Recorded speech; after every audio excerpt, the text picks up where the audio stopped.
Today, we are joined by founder of the COO Alliance as COO at 1-800 Got Junk. He was able to bring that company from 2 million to 105 million. So we are bringing here today the visionary, Mr. Cameron Herald. Welcome to the show. Hey, Mark, thanks for having me. Appreciate it. Cameron, it is my pleasure. You've done some amazing things. I want to get right into it here. What is the difference between having company goals and having a company vision? Lay it on me. Yeah, so the vision is less empirical. It's less measurable. For me, a goal, it has to be measurable. You have to have a dollar sign, a number sign, or a percentage sign in it. Otherwise, it's not a complete goal. The vision is something where you actually can describe something in such vivid detail that everyone else can see what you can see. And then you can create some goals and a plan to make that come true. So an example would be, building my dream house for $2 million by December 31st, 2021 might be a goal. Mm-hmm. But the vision would be a description of what the home looks like, pictures and drawings and sketches and enough verbal description that the contractor could create blueprints or plans to make my vision come true. So less quantifiable, which makes it much more difficult to measure as far as what your return on time or less quantifiable and much more descriptive. So as an example, most people have a vision statement for their company, right? Where they might say that, I want to, do X, Y, Z. They kind of take a few words and they mash them up into something, and that's their mission statement, right? Go team. The vivid vision idea would be almost as if you traveled into the future in a time machine 3 years out. So you travel out to December 31st, let's say 2023, and you're going to walk around your company and you describe operations and IT and marketing and finance, describe what your customers are saying, you describe the meeting rhythms, you describe the office environment, describe your use of technology. You're really describing the entire company as if you're standing there in the future describing something. That's very different from a goal.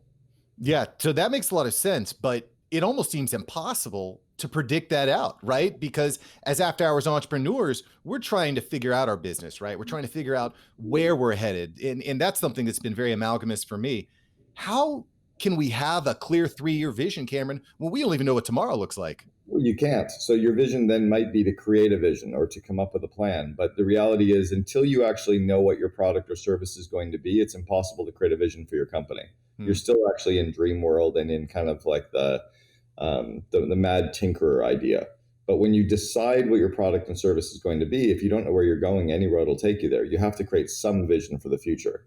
So, the great example I use, and I've known Elon since January of 1995. I was a reference for him in his first round of funding for Zip2 25 years ago.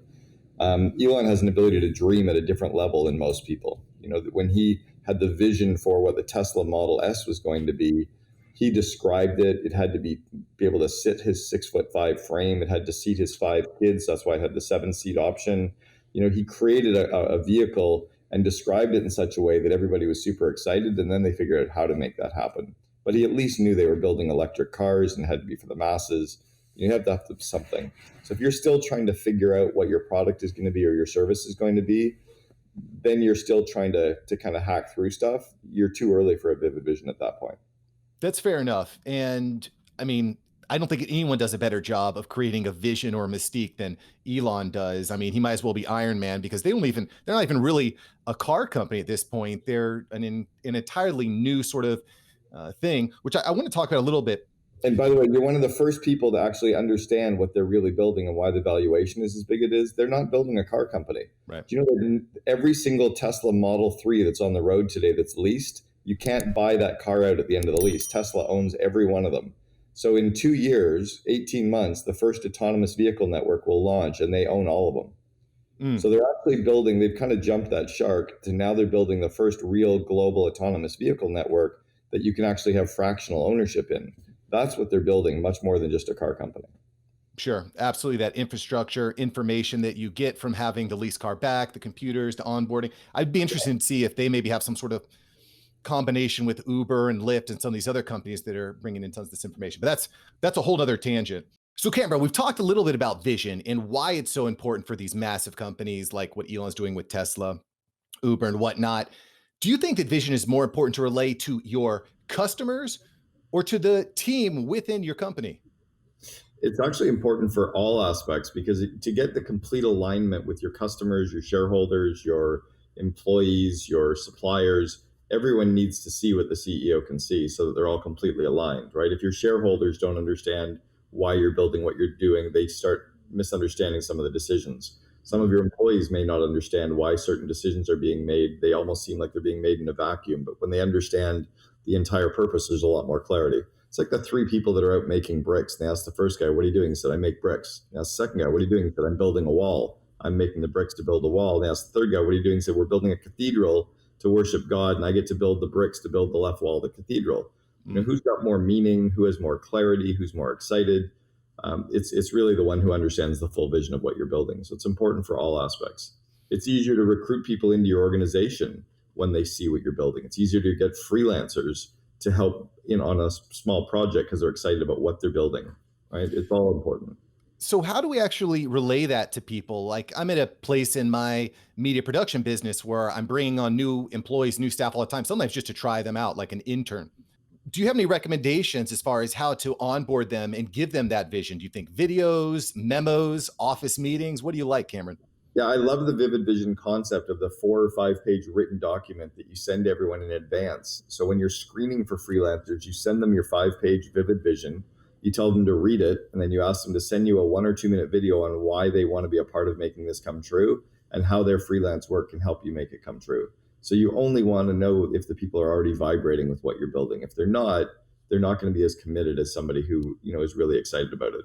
I think we actually, more often than not, do a disservice to ourselves with the way that we onboard freelancers as well, that we tend to say, well, I'll try them out and I'll get them to do a couple projects, but you would never hire an employee that way. We're so lazy about hiring freelancers and outsourcing to companies. You should actually put them through a fairly similar process that you put your employees to, and you end up with much better results. But people tend to get a little lazy on the freelancing side, sadly.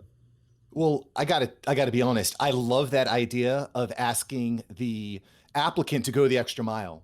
Read this, send me a video. What are your thoughts? Let's make sure we vibe because nothing wastes more time and money and energy than onboarding people, giving them passwords, integrating them into your business and all your processes, and all of a sudden saying, 2 weeks later, it's not going to work. Totally. I was just hiring a salesperson about 6 months ago, and I got 135 resumes for one person, but I didn't read any of those resumes. I hit them back with an auto reply right away that said, "Please read this vivid vision and this recent article of me in the media. If this sounds like the kind of company you want to fly to the moon, reply now and put interview me in a group interview or in the subject line, and send me a 3 minute video on why you want to help make the vivid vision come true." I got 12 videos. Of the 12 videos, I liked 4 of them. I interviewed 4 of the people, but I only reviewed 4 of the 12 resumes out of the 135 that came in. So the amount of time saving was massive. As much as I love reading through endless spreadsheets of hundreds of applicants, watching four to 10 videos sounds a lot more pleasant. Right. It's just a way better leverage of your time. And you've put people through a couple of hoops already. So now you know that you're wasting time on the right people, not on the wrong people. Yeah, could not agree more. And of course, we're talking here to Cameron Herald from COO Alliance. You can see everything he's doing at CameronHerald.com. Thank you so much for watching. I'm glad you enjoyed this episode. I've got several other episodes right here for you. Smash one of these videos to make sure that you don't miss out on the tips, tools, and tactics of industry experts. Let's take that side hustle full time. Smash one of these links.